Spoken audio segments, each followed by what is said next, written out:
Guys, deluded now. Chelsea fans, like, I don't want to exaggerate, but you could forgive Chelsea fans for thinking what the hell is going on at our club. Don't know what's going on with the owner and his visa. The manager thing I'm going to get onto, but as far as we know, Conte is the manager, but he's not the manager. Question marks over playing staff, whether it's the likes of Hazard and Courtois, the top bracket. You've seen Willian linked with United and Barcelona. You've seen, yeah, man, there's been some signings that have been underwhelming and whatnot. But yeah, allegedly Chelsea are finally bringing in Sarri. Big shock. It finally looks like it's finally happening. And they've swooped for Jorginho, and they followed a leaf out of Manchester United's book, in stealing a midfield target from Manchester City. For those who don't know, City wanted Fred. United managed to get that done, and credit to United in the same way Jorginho. Now, I can see the reasons for Jorginho obviously joining City, Pep Guardiola, City, and things like that. But there's also a case to join Chelsea.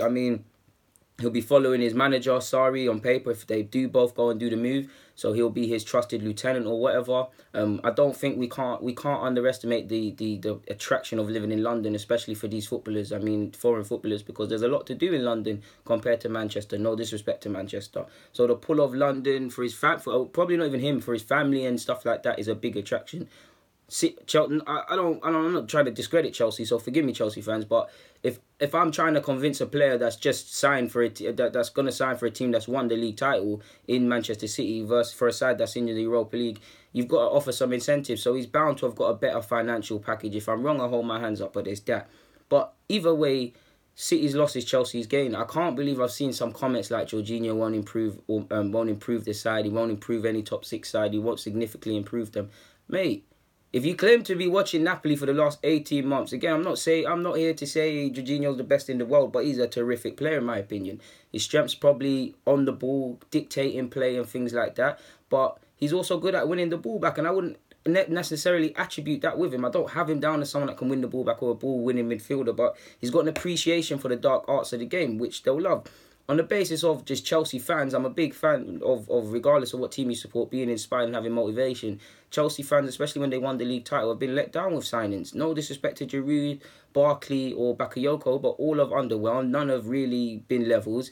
And they've missed out for the likes of Ox, they've missed out on Ox and a couple other signings, Llorente, and just underwhelming targets last year. So this signing immediately is a top-class signing in that midfield. Like, he walks into that midfield, as he does at Arsenal, as he does at many teams. He walks in, immediately makes them stand up. And it gives a message to Hazard, who his future could be in debate. We're bringing in better players. We're bringing in quality players, because it's not just him. You're seeing Jorginho looks to be there. You're seeing Golovin links and Ruganli. If they bring in Ruganli, that's a big signing for me. He's a rough diamond. I've been on about Ruganli, the centre-half, for a while.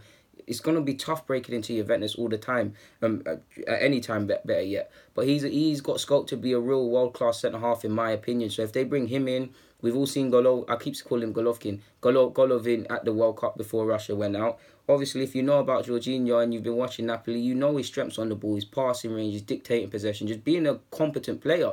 Like, if they bring these players in, you'd like to think if they gel and all these sort of things with the players that have existing, immediately Chelsea could get back in the top four. Let's not forget, the majority of them players are good players. They're just not playing like good players. And let's also not forget that Chelsea side won the league 2 years ago. You don't become crap players overnight. I don't know what's going on with Chelsea, because it does feel out of all the top six sides that them sort of players are the most bitchy, in the sense that 1 minute they praise Jose, the next season they basically conspired to get him out.